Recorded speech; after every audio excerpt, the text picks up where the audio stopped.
एक दिन ऐसा भी आएगा जब खुद अखिलेश यादव ही वो पार्टी छोड़ देंगे और वो पार्टी ही खत्म हो जाएगी। तो खबर आजमगढ़ से है, जहां जिले में दिव्यांग जन सशक्तिकरण ट्राई साइकिल वितरण कार्यक्रम में पहुंचे बीजेपी सांसद दिनेश लाल यादव निरहुआ ने इंडिया गठबंधन पर हमला बोलते हुए कहा कि उनका कोई लक्ष्य नहीं दिख रहा।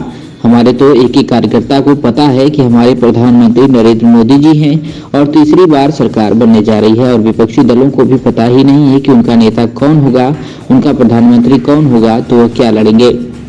समाजवादी पार्टी को छोड़कर जा रहे सहयोगियों के पूछे गए सवाल के जवाब में बीजेपी सांसद ने कहा कि कमी अखिलेश यादव जी में नहीं है, कमी उनके पार्टी की विचारधारा में है। कोई भी व्यक्ति जिस पार्टी में होता है उसकी विचारधारा के हिसाब से काम करता है, उसकी विचारधारा के हिसाब से बयान देता है। जितने भी लोग समाजवादी पार्टी के साथ जुड़ते हैं वह कभी राम के खिलाफ बोलते हैं, कभी वैक्सीन के खिलाफ बोलते हैं, या भूल जाते हैं कि मोदी का विरोध करते करते हैं वह देश के विरोध में उतर जाते हैं। जब उनको यह समझ में आता है कि हम गलत पार्टी से जुड़े हुए हैं, यह समाजवादी पार्टी मोदी का विरोध करने नहीं देश का विरोध करने उतरी है, तो जिसको भी यह बात समझ में आती है वह समाजवादी पार्टी का साथ छोड़ देता है। मुझे लगता है कि एक दिन ऐसा भी आएगा कि खुद अखिलेश यादव भी समाजवादी पार्टी छोड़ देंगे और वह पार्टी खत्म हो जाएगी। आने वाले दिनों में अखिलेश यादव जी को यह समझ में आ जाएगा कि यह पार्टी गलत पार्टी है, इसकी विचारधारा ही गलत है। वह अपने आप ही समाजवादी पार्टी को समाप्तवादी बनाकर बंद कर देंगे।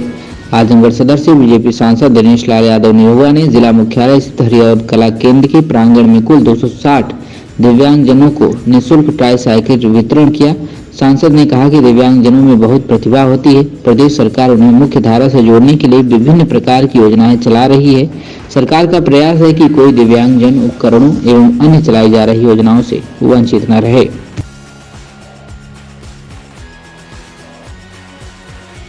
कार्यक्रम आयोजित किया गया विकलांगों के लिए। ये दिव्यांगजनों के सशक्तिकरण के लिए जो हमारे उत्तर प्रदेश सरकार की जितनी योजनाएं चलती है उन्हीं योजनाओं के तहत हमारे जो अधिकारी हैं शशांक जी, इनके सहयोग से ये चौथी बार हम लोग जो है हमारे दिव्यांगजनों को ट्राई साइकिल बांट रहे हैं। आज लगभग 300 लोगों को ये साइकिल बांटेंगे।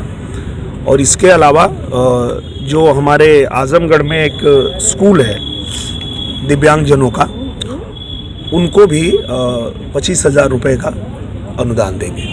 अनुदान किया जाएगा, क्या इनके लिए वैकल्पिक व्यवस्था कोई निर्धारित की जा रही है? निश्चित रूप से उनके लिए तो प्रधानमंत्री जी की बहुत बढ़िया योजना है जिसमें वो लोग बिना किसी ब्याज के उनको पैसे मिलते हैं और वो उससे अपना व्यापार करते हैं। उनको कहीं पे दिक्कत आ रही है कि जहाँ पे वो अपना ठेला लगाते हैं तो कहीं जाम वाम लगता होगा, इसलिए एसडीएम साहब उनको नियम के साथ में उनको अपना दुकान चलाने का प्रावधान करेंगे और इसके लिए मैंने एसडीएम साहब को आदेशित कर दिया।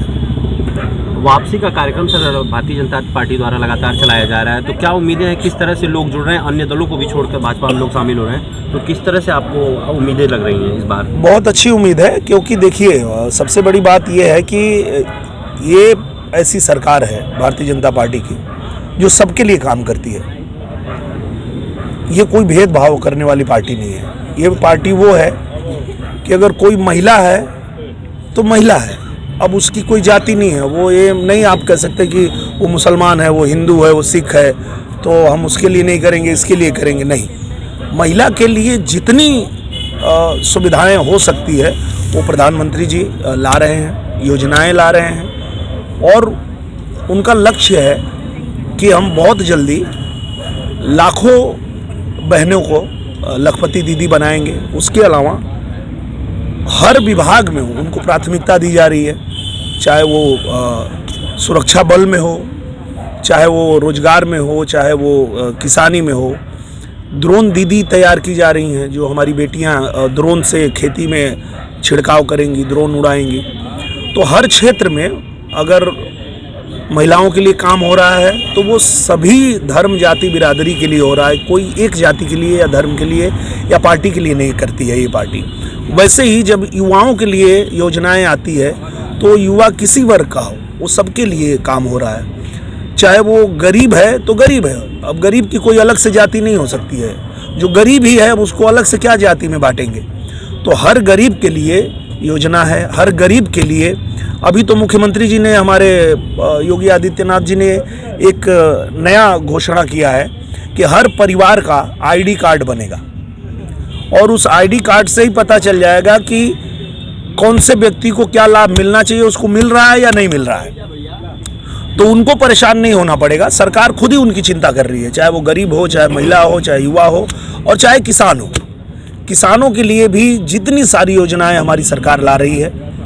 आप देखिए कि अभी कल ही हम लोगों ने 400 किसानों को पंपिंग सेट बांटा और उसमें भी किसानों के लिए इतनी सारी सुविधा है, इतना सारा सब्सिडी दे रही है सरकार कि आप जो है खेती करते हैं, किसानी करते हैं और किसान जब तक समृद्ध नहीं होगा तब तक ये देश विकसित राष्ट्र नहीं बन पाएगा। इसी को ध्यान में रख के महिलाओं के लिए, किसानों के लिए, युवाओं के लिए, गरीबों के लिए सरकार काम कर रही है। तो अब जो गरीब हैं, जो किसान हैं, वो भी ये बात कह रहे हैं कि जब हमको सुविधा देने में मोदी जी भेद नहीं करेंगे तो हम भी उनके झोली में छेद नहीं करेंगे। 400 सीट जीत के फिर से नरेंद्र मोदी ही प्रधानमंत्री बनने जा रहे हैं। तो इस पर आप क्या कहेंगे? मुझे लगता है कि उनका कोई लक्ष्य दिख ही नहीं रहा है ना। कोई हमारे पास तो एक एक कार्यकर्ता को पता है कि हमारे प्रधानमंत्री जो है वो नरेंद्र मोदी जी हैं, तीसरी बार बनने जा रहे हैं। उनको पता ही नहीं उनका नेता कौन होगा, उनका प्रधानमंत्री कौन होगा, तो वो क्या लड़ेंगे।